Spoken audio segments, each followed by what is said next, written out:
On your Friday episode of Locked On Raptors, we are fantasy drafting the Eastern Conference's 15 teams with the help of the wonderful Tony East of Locked On Pacers and Pat, the designer of Locked On Bulls. It's a simple concept, really. 5 rounds, 5 picks each. Whoever selects the teams who combine for the most regular season wins will win some sort of prize that I've yet to determine. But we're all going to get to that on today's show. Thanks so much for being here for your Friday Locked On Raptors. You are Locked On Raptors, your daily Toronto Raptors podcast, part of the Locked On Podcast Network, your team every day.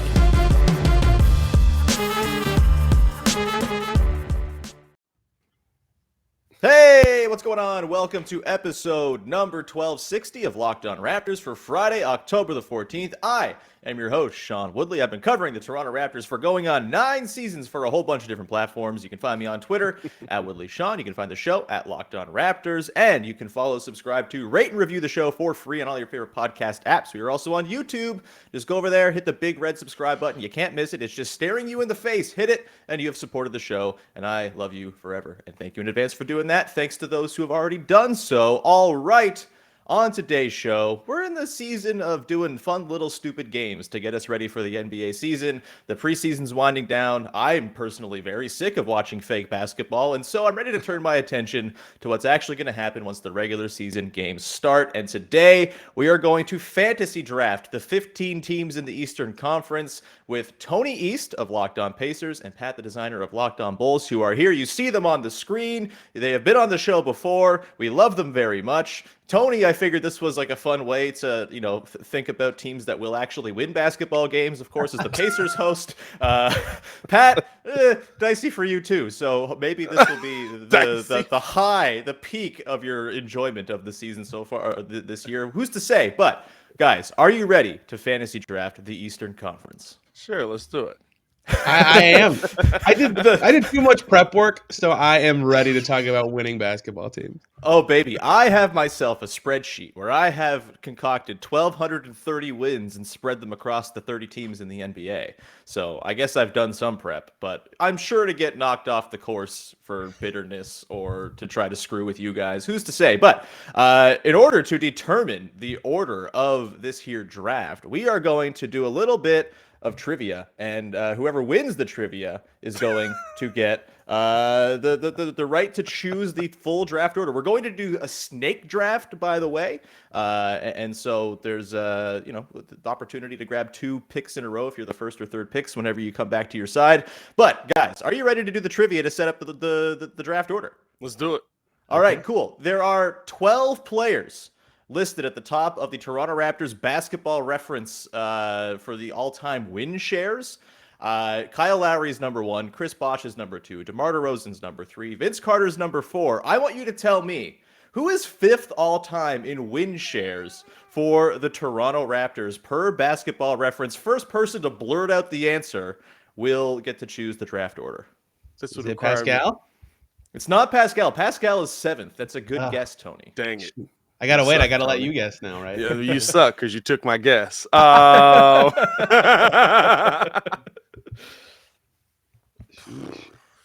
say this. Tracy currently McGrady. Playing, no, not Tracy McGrady. Currently playing in the NBA for a Western Conference team. Oh, wow. Mm-hmm.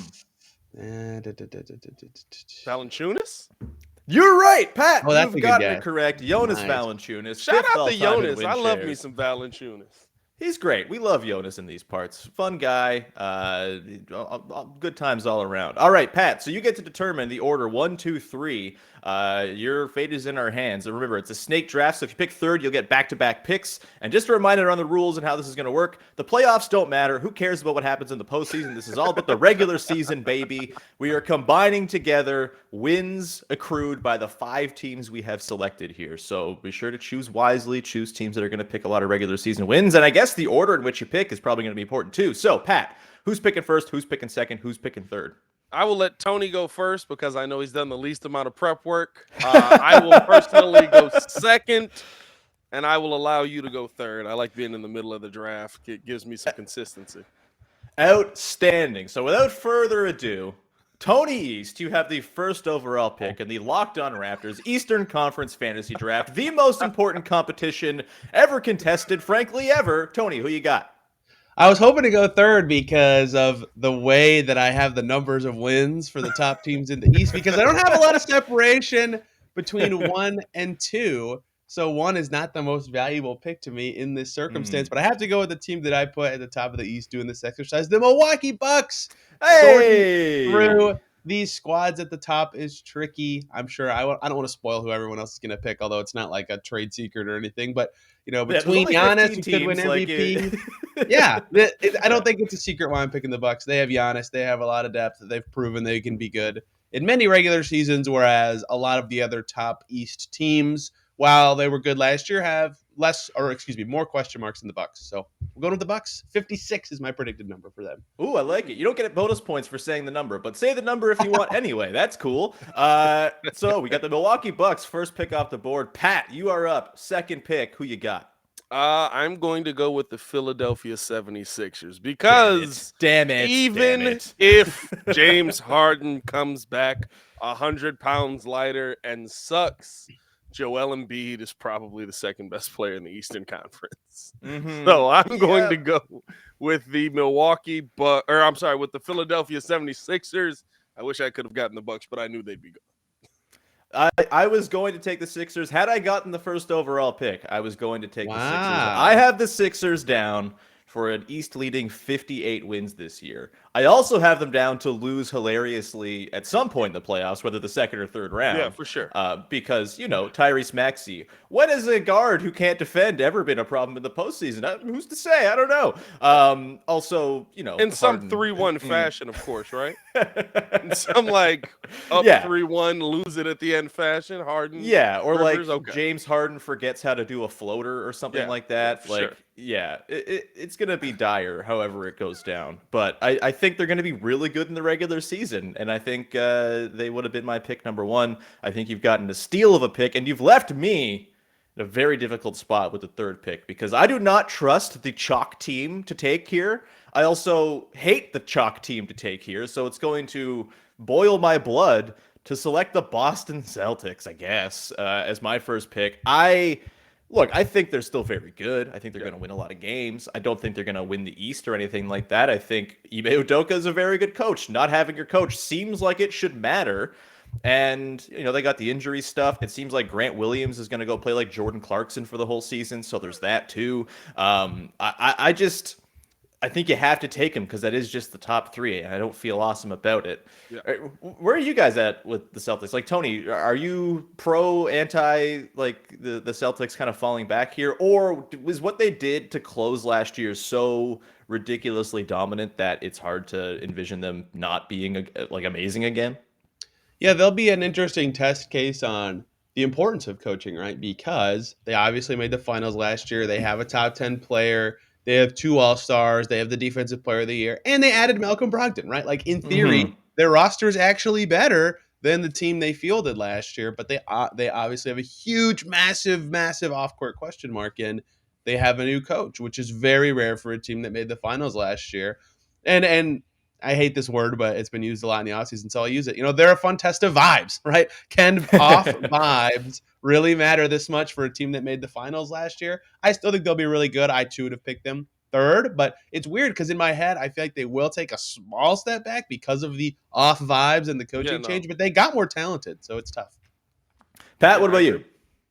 I think the Celtics are going to take a little bit more of a hit probably than most. I don't think they fall out of the playoffs by any means, but I think that having your entire culture change, like that's essentially what changing a coach is, right? And it would have been different if at some point you feel like Ime Udoka is coming back, but as we've gotten a little bit more details on Ime, we don't think that he's going to be back with the Boston Celtics. So now you have an entirely new guy saying, I'm going to be the head coach the entire season. I'm going to put my philosophy in place. I'm going to put my mindset on this team. And that's usually not the same mindset as the head coach before, right? Because you get to sit in the back and nitpick all the things that he does wrong in the NBA finals. So I think that I think the Celtics are going to take a little bit more of a step back. I think they'll end up being about 3 or 4 in the Eastern Conference, just because I think it's going to take a minute kind of to get used to the new system, or the new coach that's in there.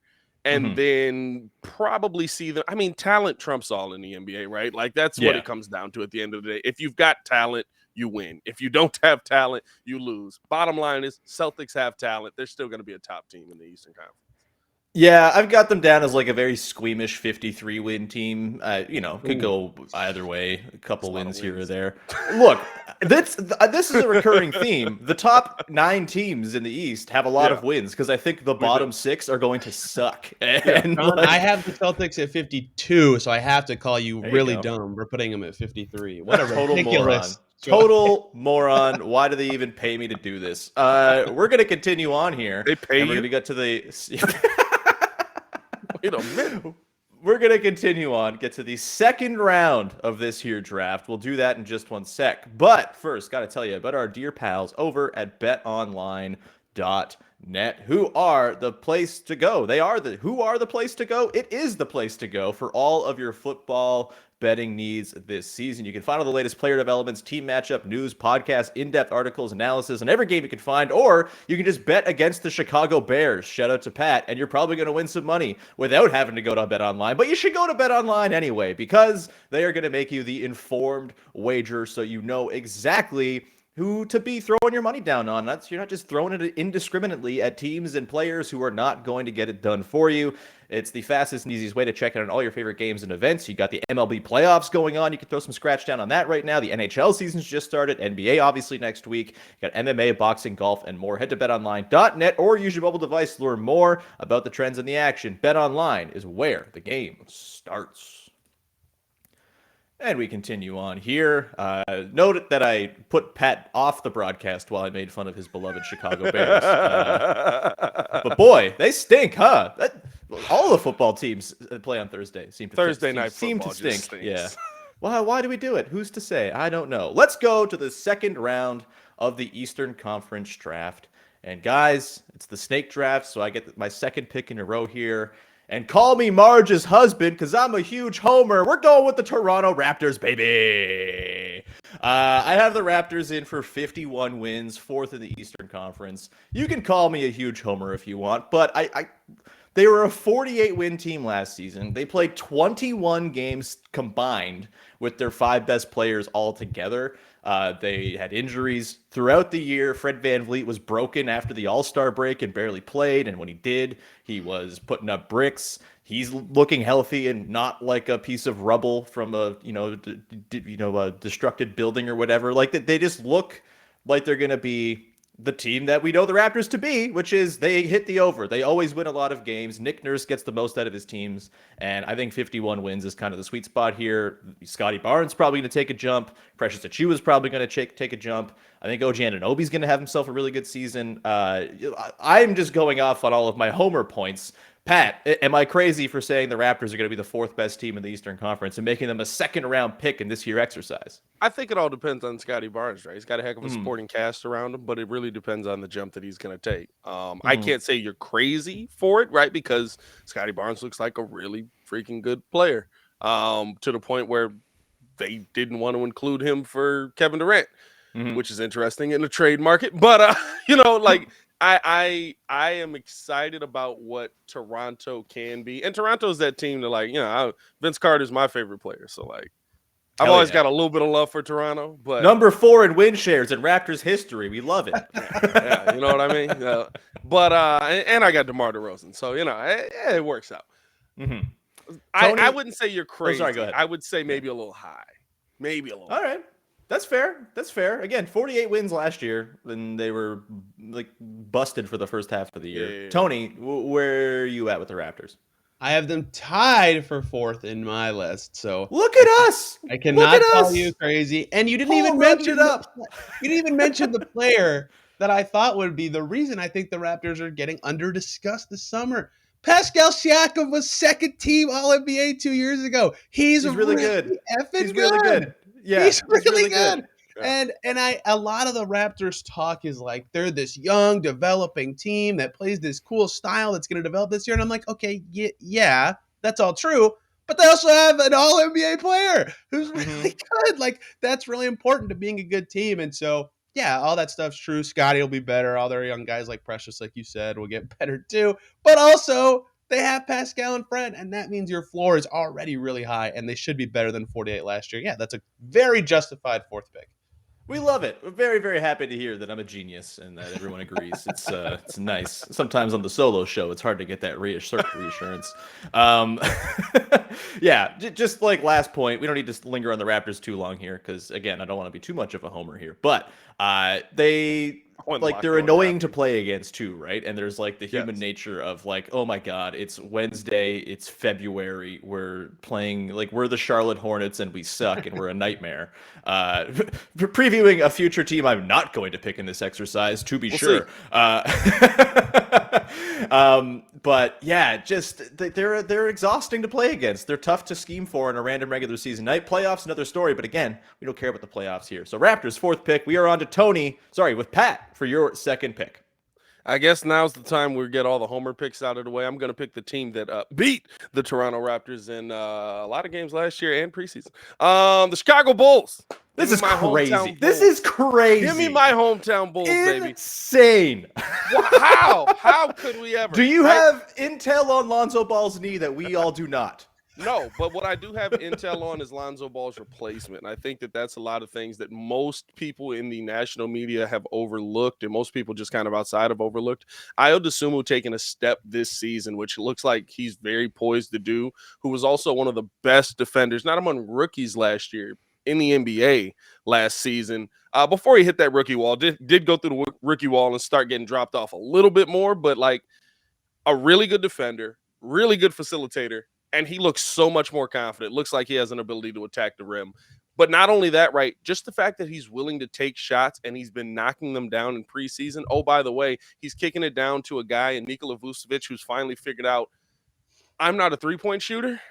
And I think Billy Donovan also figured that out. So now you've got an understanding of, hey, I'm the third piece on this team. I can still give us 17 and 11 every night. We've got two all-NBA players standing back here, and we've got a young point guard that's coming up. And Lonzo Ball, hopefully, fingers crossed, should be back in January, right? So that'll add a boost to your team one way or the other. It's going to either he's going to be back and Ayo Dosunmu goes to the bench and your bench gets bolstered, or he comes back and he's on the bench and your bench get bolstered. So either way, I feel good about my Bulls team coming into this year. I've got the Bulls about around the same wins as last year. I think we had 46, I'll say 46, 47 wins for the Chicago Bulls this year. But I feel good about this team heading into another year with continuity with all the pieces we have on this team. Oh, by the way, just Andre Drummond's just like, have y'all watched Andre Drummond rebound? Yeah, like actually just paid attention. Like it's really impressive. It's really impressive. Like it's like he shouldn't get that. He got it. Yeah, the rebounding has done Andre Drummond so much good over the course of his long and illustrious career of success in the NBA. Greatest rebounder of all time, according to him. This is kind of like drafting Kyrie Irving first overall with your Sixers pick and then taking Tristan Thompson fourth. Look, I know you don't need to. Maybe the argument for the Bulls is that Tristan Thompson is gone, and maybe his vibes were the biggest 100%. Reason why their season fell off the rails. So hey, maybe I've just talked myself into this being an all right pick. Tony, let's go to you. You're up with your second pick. You got back-to-back picks here, so go ahead with the 5th and 6th overall picks here. Can I do like 30 seconds on the Bulls? Yeah, please. So I have no clue what to make of the Bulls, Pat, because when they were healthy to start last year, which Lonzo's a big part of that, and he'll miss time, right? They were like top 2 in the East for 50 games or something, right?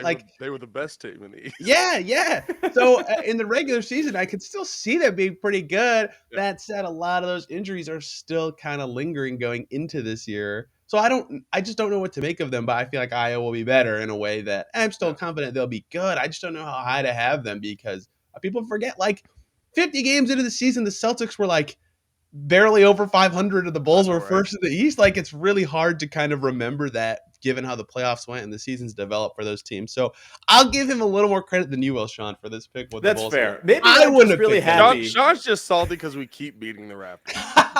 We pretty Fair consistently enough. beat the Raptors. There was that stretch there of like 12 straight games. Yeah, of we pretty losing to consistently beat the Tony Raptors in Snell history.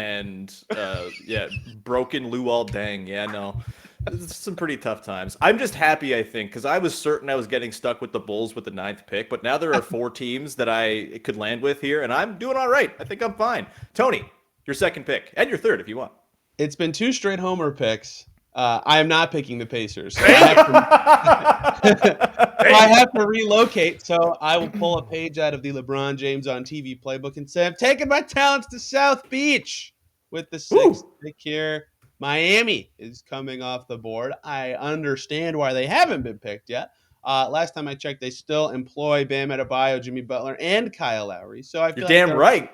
That's right. And I think Jimmy and Kyle, you just were happy about Lowry, but they're older, right? They should be taking small steps back at some point. But Bam will get better. Hero will get better. They drafted Jovic, so they have like a rookie infusion. And Eric Spoelstra is maybe the best coach in the NBA. I'm on a Raptors show, so I'm going to get laughed out of the room for that one. Nick Nurse is It's also fine. a very good I think coach. there's a healthy respect for Spo here in Sure. Toronto. It's Yeah. understood. Spo could turn us 3 into like a credible NBA lineup. So I You still haven't seen think- my jumper. That's a bold claim. Well, I just Miami's gonna have such a high floor to me because of Spo, and they still have good stars. So yeah, I totally understand why they haven't been picked yet and why they're a pick to fall back, given that they're older and have not a lot of flexibility to improve. But I still think they're gonna be really good this year. So I'm happy to have my 4th ranked team with the 6th pick.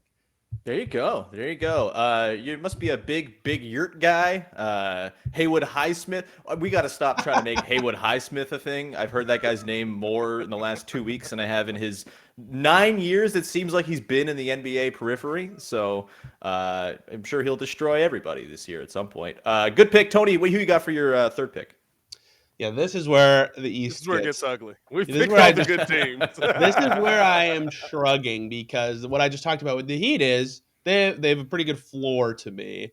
And the teams that have all the teams we've picked, I feel like I have a pretty good idea of where their floor is. The remaining teams, I'm kind of like, a lot could happen to influence this season. Do you go with Brooklyn, who has the biggest implosion potential maybe in NBA history? Do you go with the Cavs team that is trying a fun experiment of how good can you be with no wings at all on your roster? Or do you go with the Hawks, who have Trae Young, who's amazing, and also have they have better wings on their team, and added DeJounte Murray. I am going to pick the Cavs. I'm going All to right. pick the Cavs with the 7th pick because, reminder, similar argument to the Bulls earlier, from me, not from Pat, but the Bulls were top of the East until injuries hit them. The Cavs were also firmly in like that 4, 5, 6 range until Mobley and Allen got hurt in February. So they obviously are a young team that will get better. And of course, they added an All-NBA talent in Donovan Mitchell. Yes, I think there will be some hurdles, some chemistry hurdles for that team.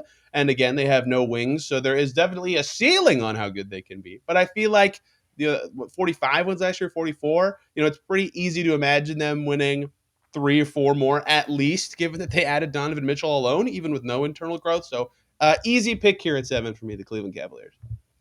I don't hate it. The Cavs are going to be probably pretty good. They I'm worried about their depth. I think like they take one injury and that could kind of derail things, especially if it's one of the bigs. But because the defense will just be so bad. I think if one of those guys is gone. But yeah, can't argue with the Cavs. They're really, really good. Pat, any thoughts on the Cavs before you move into your next pick? Here's what I'll say about the Cavs, right? Show me before I buy in, because Donovan Mitchell shall continue to be Donovan Mitchell, whether people like it or not. And I know there's this thought process that he's going to change the player that he is, and he's going to come in and be this team facilitating, moving off ball so well. Love to see it, right? And in his first preseason game where he actually got some run against guards, at a minimum his size, right? Put up 24, 7, and 5, I think, something like that. That 24 was on 8 of 26 shooting. He's not efficient. I love that we love Donovan Mitchell, but he's not an efficient player. And he's probably never going to be, and that's okay. So the Cavs to me, I look at them as a team that, like, you traded Colin Sexton for a couple years older Colin Sexton. So I already had the Cavs in a good position. I kind of thought if they just waited for Sexton to come back, they'd move up a little bit more. Again, depth on the big man position is a little bit concerning, but I think they'll still be. I think they'll be a top 5 team. All right. In the Eastern Conference this year. So that's a good pick for you, Tony. You know what? Here's the thing. We live in a star-driven league, right, boys? So I'm going to go with stars. I'm going to go star-studded. I'm going to go with the team that absolutely is probably going to have the worst defense outside of Claxton and Ben Simmons. Give me the the Brooklyn Nets with my next pick. Because thank you Kevin for Durant making it so I did not have to take them. My God, thank Kevin you so Durant. much. Kevin Durant. You know what I mean? Like that's really just what it comes down to me, right? Like at the end of the day, you've got a lot of really good players on there. You have to figure out how that team's going to work together. I will say this offensively, that team looks like it may be a juggernaut in the Eastern Conference because when you see Ben Simmons basically have to take 5 shots in a game and Kyrie Irving and Kevin Durant just score so effortlessly. You love to see that. And Kevin Durant still being a really good passer for this Brooklyn team. He got 8 assists in their last game, in the first game working really with Ben Simmons in that length of role, right? Like, so they give me excitement on the offensive end. On the defensive end, it's going to be Ben Simmons in them. You know, like it's just Ben and the rest of the nobodies. So that's going to be a problem. Yeah, I mean, I think this is a smart pick for you, Pat, because you went with the Bulls second, and you need to shoot for the moon with your third pick here to overcompensate for your Bulls pick second. And so, like, there's a world in which the Nets are like the 3rd seed, I think, if everything goes right. Will all that go right? Who's to say? But, like, it's like you look at the pieces they have. Obviously, if they can get it together, and maybe you get, like, Kyrie Irving contract year motivation, and maybe you get Ben Simmons. God, I don't even. What is Ben Simmons anymore? Who's to say? I don't know. A facilitating defender. Yeah, I think it's a decent pick for sure. To get them 8th, I think it was pretty good value. So hard to argue with it there. We're going to. Well, there's also a chance that in January, Cam Johnson is their best player. This is true. There's a major chance it blows up in my face. OG Anunoby and Gary Trent Jr. running the show for the Nets. Right. That's why I didn't. I think they're awesome, but that's why I couldn't pick them. Yeah.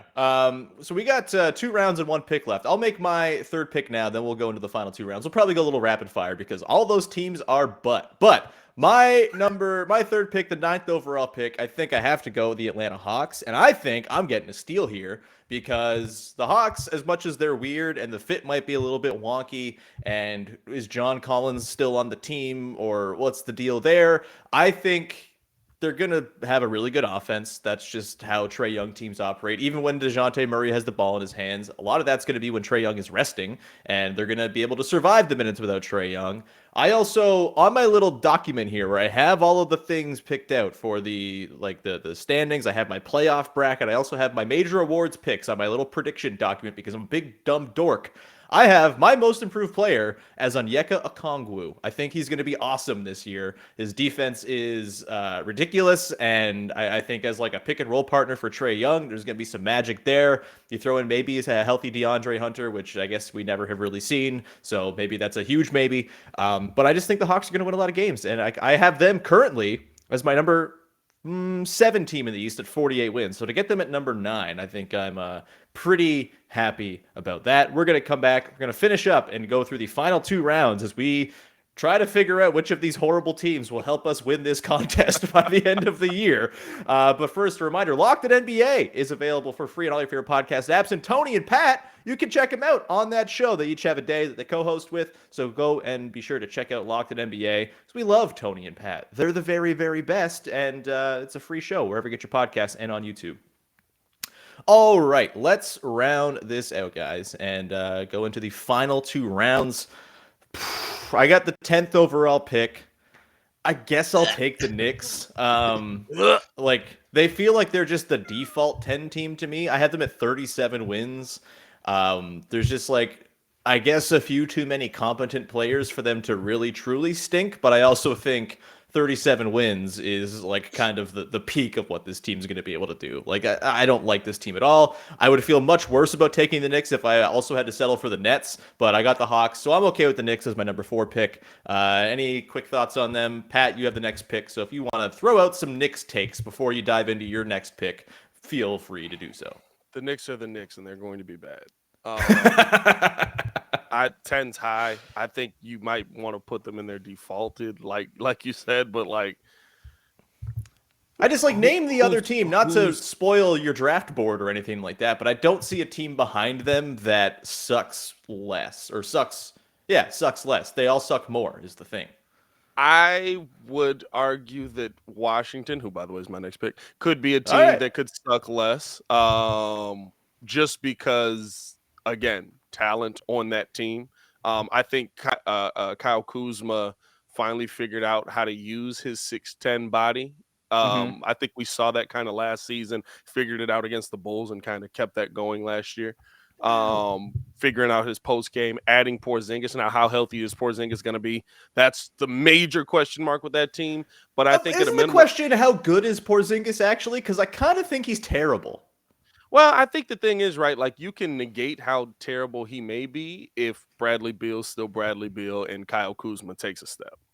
You mean Bradley Beal, the guy who's known for hitting big threes to put his team down by 10 and then mean mugging and then losing by 15 later on that night? Yeah, okay. For sure. But it's been Bradley Beal all along. Is Tony okay? Tony, I think he's sneezing or he's just having an allergic reaction to thinking about Bradley Beal. Is it Bradley Beal? He's allergic to muted to sneeze, yes. Hey. I grew up a Wizards fan. I'm hearing a lot of correct slander here. I would not have picked the Wizards here myself, but I get it. Can I talk about both of the last 2 picks for a couple seconds before I go? Yeah, go nuts. Go crazy. Okay, the Knicks won 37 games last year. Derrick Rose missed like half the season, and now they have Jalen Brunson, and I understand why they are not going to be that much better. But point guard play is super duper important, and they have actual capable dudes handling the ball now. I think they will be closer to like the 43 win range, which is still 10th in my Eastern Conference. So there's still a big gap between them and 11 for me, but I think you did well to get the Knicks there, even though I don't think they'll do well in the plan. Did you just say that they're 10th in Tony's East? Ooh, there we go. I have to be on every Eastern Conference preview show. It's actually like a law. Apparently, Tony's East is also the name of a strip club that used to be in Toronto. And I get whenever you're on the show, people respond with Tony's East. I remember that place. It's great. I don't know if that's something people should be rushing to admit in the comment section of a basketball podcast. No, I'm fine. The Wizards, I still love my Wizards. Who are they going to guard? They can't guard a potted plant right now. So as much as Beal and Kuzma but can be. But Monte Morris is a starting point guard. God. Rui Hachimura, man. Yeah, and there's still a lot of questions about Wes Unseld as a coach. Like what is the identity he's trying to build with them? I would not have picked the Wizards there as much as I would like to. Okay, I'm apparently the only person left who still has any faith in this basketball team. Quick question for you, either of you. How many All-Stars did the Knicks have last year? Zero. I think. Yeah. How many All-Stars did the Wizards have last year?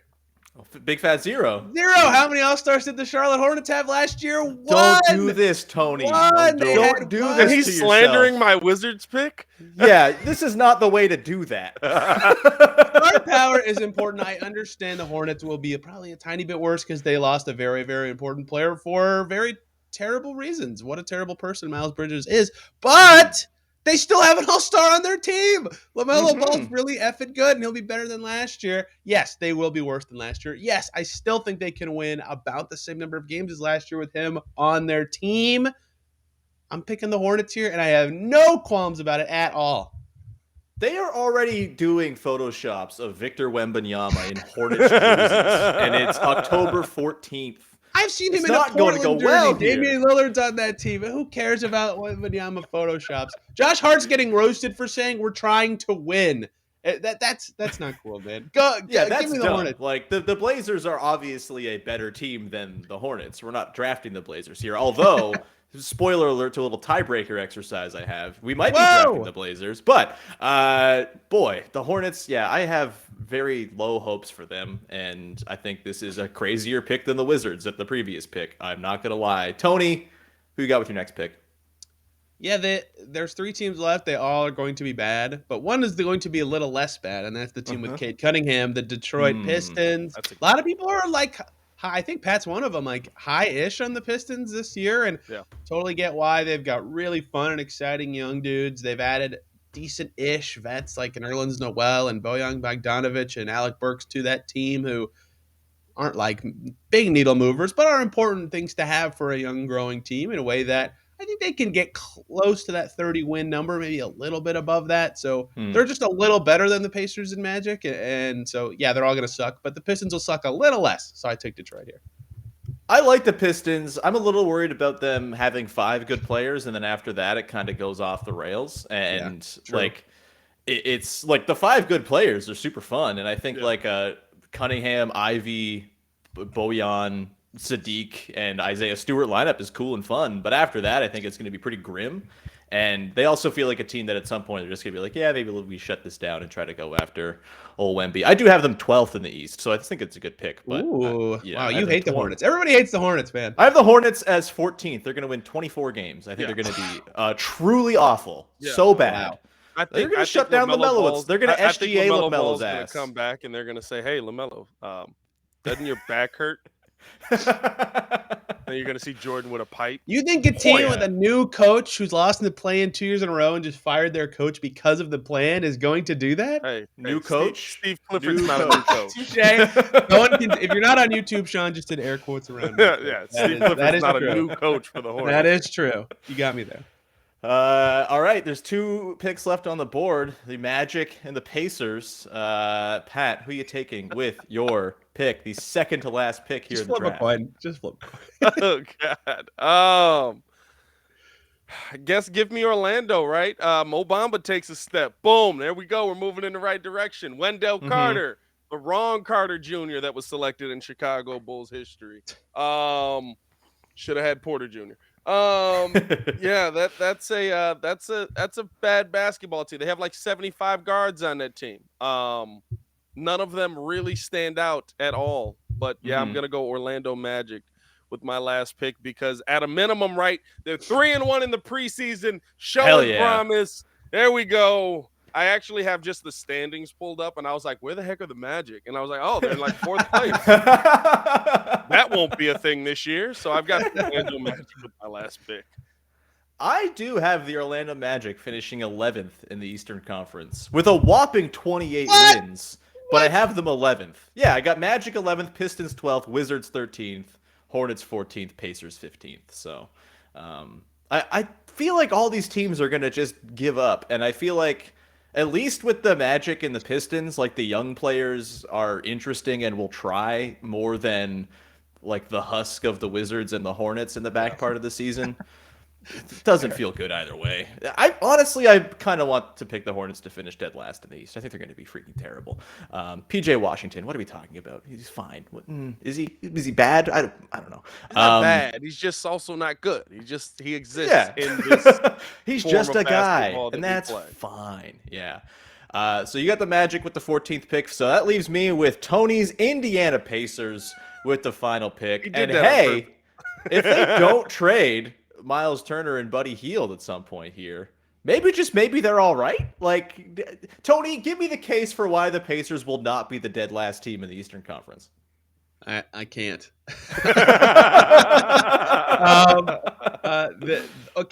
The case is that Halliburton's really good. Yeah. Can I give you a list of every player in NBA history who's averaged 15-8 and shot over 40% from 3 in one of their first 2 seasons? Please do. Okay, here's the whole list. Tyrese Halliburton. That's it. That's the list. There we go. Oh, hell yeah. Beautiful. That's fun. So, like 15-8 is not like crazy numbers, but the combo of passing, scoring, shooting, really rare. So him taking a step forward. They still have Miles, like you said, Buddy's on the team. That is very similar to the no player outside of LeBron, Kareem, and Thad Young is averaging 14, 8 It's and a half, always and the 4. Pacers. It's always the Pacers. So the argument for them being not buns is that they'll have like 10, 15 games where they make a bajillion threes, right? Yeah. Because they're just going to run like hell on offense. But yeah, they're going to be a bottom 5 defensive team. It's really hard to argue they won't be. But Miles Turner's an amazing defender.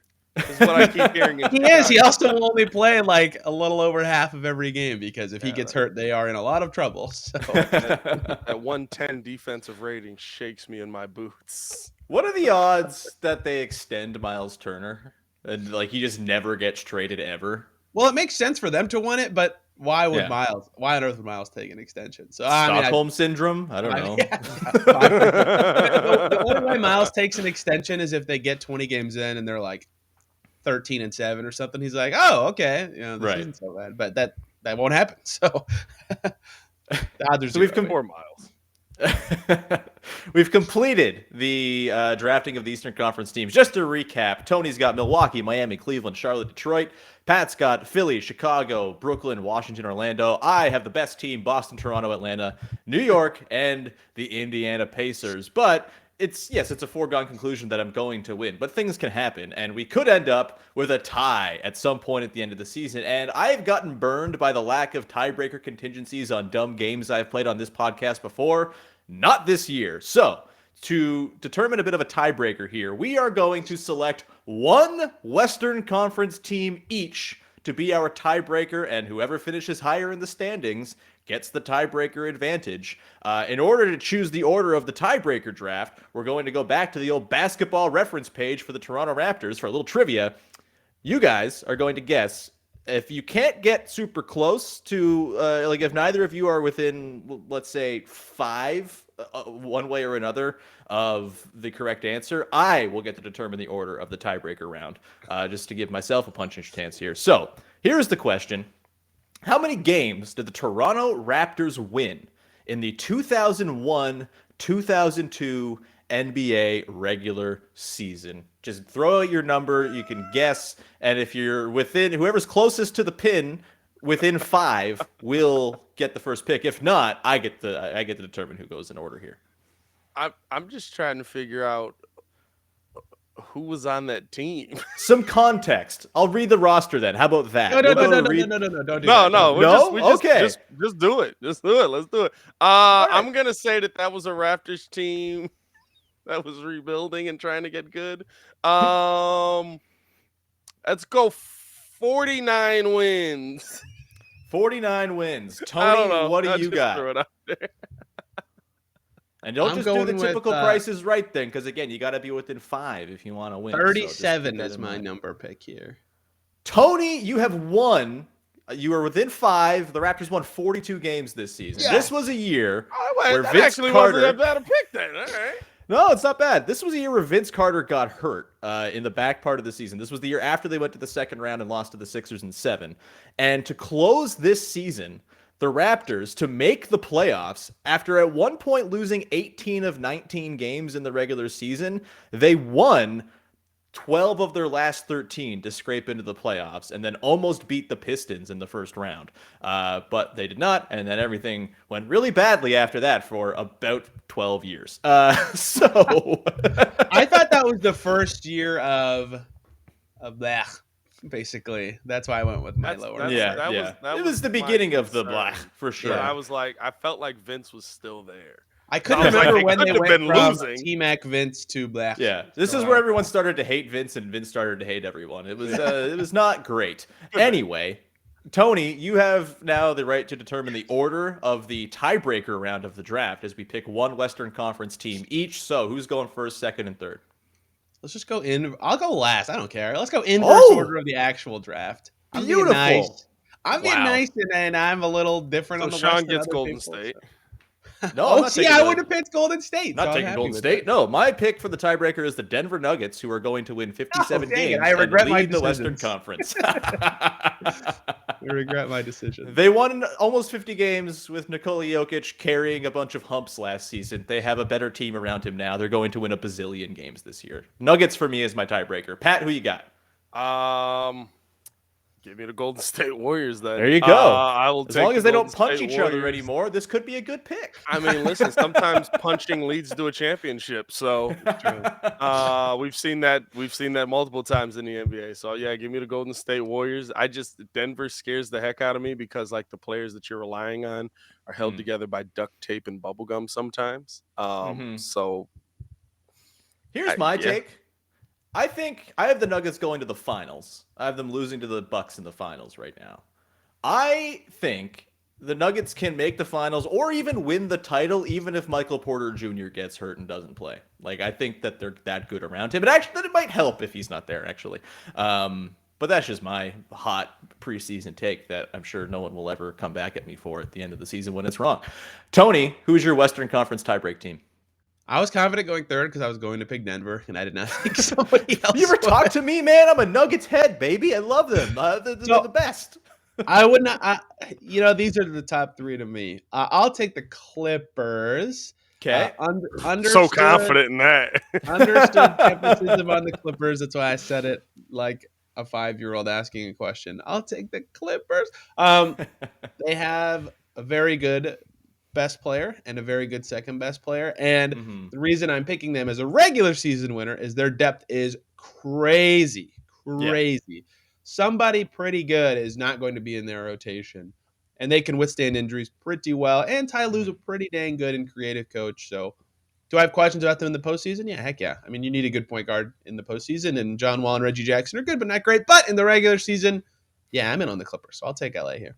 I like it. And that brings us to the end of the Eastern Conference Fantasy Draft. Tony, Pat, thank you guys so much for hanging out. This was a ton of fun. Tony, anything you want to promote for the good people out there? Listen to Locked On Pacers if you're interested in hearing about a team that none of us have any faith in winning any games this year. Hey, they have Canadians. They got O'Shea Brissett still. They have the most Canadians, I believe. There you go. Yeah, Chris Duarte, Canadian. Andrew Nembhard, Benedict Mathurin. They are. They need to play Canada before games at this point, Sean. There's 1,000% going to be a Raptors-Pacers preseason game in Winnipeg next year, and it's going to be great. Pat, anything you would like to promote? Yeah, same thing. Follow us over on Locked On Bulls, where we'll continue to beat the Raptors and talk about that. And make sure to check me out on Twitter. All that at Pat the Designer. So I'll be ranting about and shooting down Bears fans on who the real reason was why we lost that game last night. So that'll be fun. Sounds miserable, but I'm happy for you either way. Tony, Pat, you guys are the best. Thanks for coming by. I'm sure we'll check in throughout the season. Thank you, the good listeners out there, for tuning in. That's going to do it for this week of shows. On Monday and Tuesday next week, it is, of course, the annual rite of passage. It is the Locked On Raptors over-unders and props spectacular with Vivek Jacob and Sahal Abdi. That's going to go down Monday, Tuesday, as for the 6th time we dial up some preseason over-unders, hoping to keep Vivek from winning his 5th title in 6 years. It's exhausting. I hate it. We need some parity in this damn thing. But that'll be on Monday and Tuesday, so look forward to that. Thank you so much for tuning in, and we'll talk to you again on Monday, another episode of Locked On Raptors. Bye-bye.